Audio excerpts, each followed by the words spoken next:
Hello everyone. This is the introduction video for Lab 9 week 2. Um, so this lab we will continue our experiments on capacitors. The topic of this lab is RC circuit. So what is an RC circuit? It is actually the same circuit we're using so far, which is the circuit with both a resistor and a capacitor in series.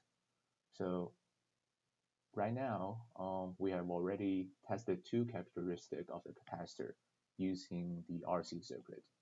The first one is the voltage current relationship following this equation, and the second one is the phase shift between voltage and current signal.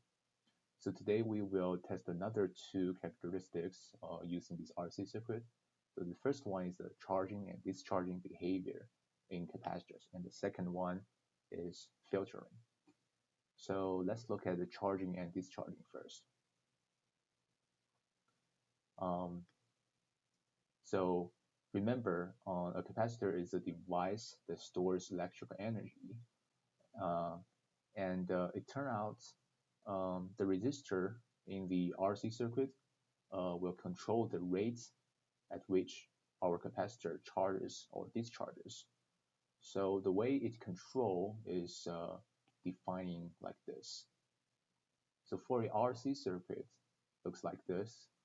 If we know the resistance and capacitance R and C, so we can calculate the time constant of the circuit, tau, equals to R times C. So tau is a time constant, which means the unit is in second.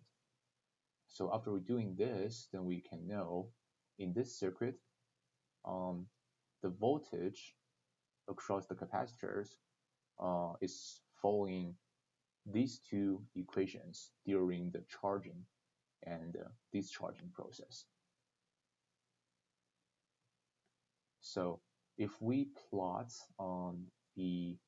those two equations along the time axis, it will look like this. For charging process, it looks like this. So for example,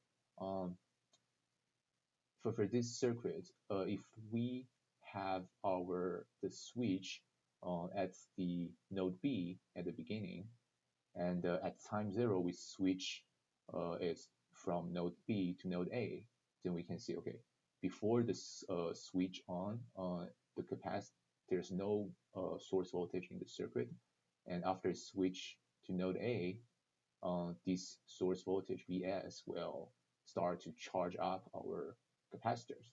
Then the voltage across this capacitor will follow this curve, increasing exponentially. So one thing you need to notice here is our VC here, it won't change immediately after switch on. It doesn't like a resistor. Well, you switch on your circuit, like if you power up a resistor with source voltage, it will change immediately to Vs.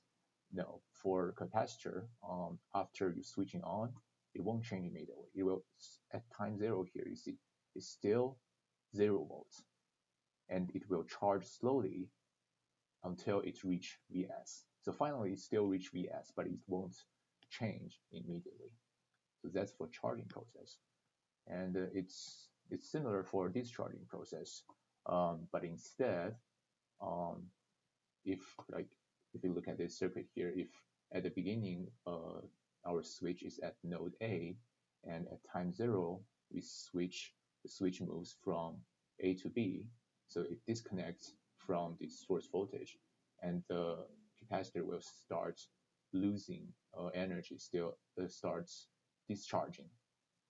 So the voltage across this capacitor will follow in this curve. It decreases exponentially. So again, the VC won't change immediately after switching off. So at the time 0, if you switch off, it's still at Vs, but it will decrease exponentially until it reaches 0. So if we put the charging and discharging plots together, we'll notice one thing. So no matter it's for charging or discharging, it always, if we look at the horizontal axis, it's the time, but in the unit of our time constants, which we define here. So it always take about 5 tau. If you look at this line here, it always take about 5 time constant for the capacitor to almost fully charge or discharge. So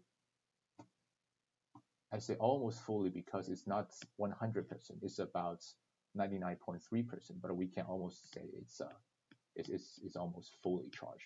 So this is a very important property. So and that's why we say this R, the resistor, can control the charging or discharging rates through this time constants we define here. So it always take about 5 tau or 5 time constants to fully charge and discharge.